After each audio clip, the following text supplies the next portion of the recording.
नमस्कार, एकमत live news मराठीवरती आपले सहर्ष स्वागत आहे। मृतक सोमनाथ सूर्यवंशी यांच्या सन्मानार्थ पुसदमध्ये कडकडीत बंद।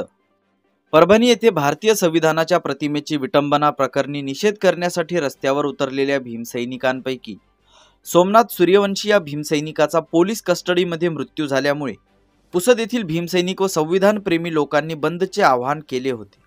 यामध्ये विविध सामाजिक, राजकीय संघटना व सर्व स्तरातील नागरिकांनी सहभाग नोंदवून पुसदमध्ये कडकडीत बंद पाळण्यात आला। व्यापारी संघटना, औषध विक्रेते संघटना, भाजीपाला विक्रेते संघटना सर्वांनीच स्वयंस्फूर्तीने आपले दुकाने, प्रतिष्ठाने, पानठेले बंद ठेवून बंदला पाठिंबा दर्शविला। या बंदमध्ये मोठ्या संख्येने महिला, पुरुष व हजारो भीमसैनिक सामील झाले होते। पुसदमध्ये बंदचे आवाहन प्रज्ञापर्व समिती, भीम टायगर सेना, भारतीय बौद्ध महासंघ व अनेक सामाजिक संघटना यांनी केले होते। तर यावेळी ठाणेदार उमेश बेसरकर यांनी चोख पोलीस बंदोबस्त ठेवला होता। विनंती करतो की आम्ही संविधानाला मानणारा वर्ग आहोत, आम्हाला शांततेच्या मार्गाने निषेध नोंदवायचा आहे। कृपया आपण सहकार्य करावे।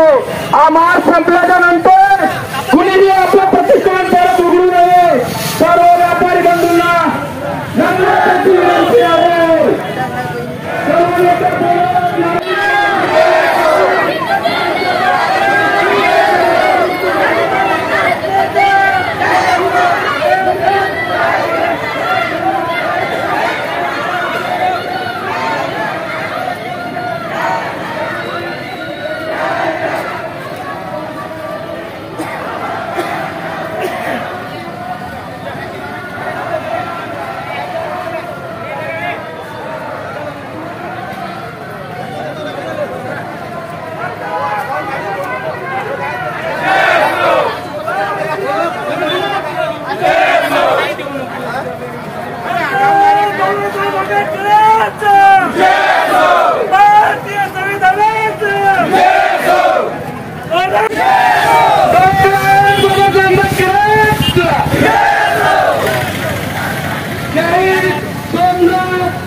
बातमीला लाईक करा, कमेंट करा, शेअर करा व सर्वात आधी ताज्या घडामोडी बघण्यासाठी एकमत लाईव्ह मराठी न्यूज चॅनलला सबस्क्राइब करा।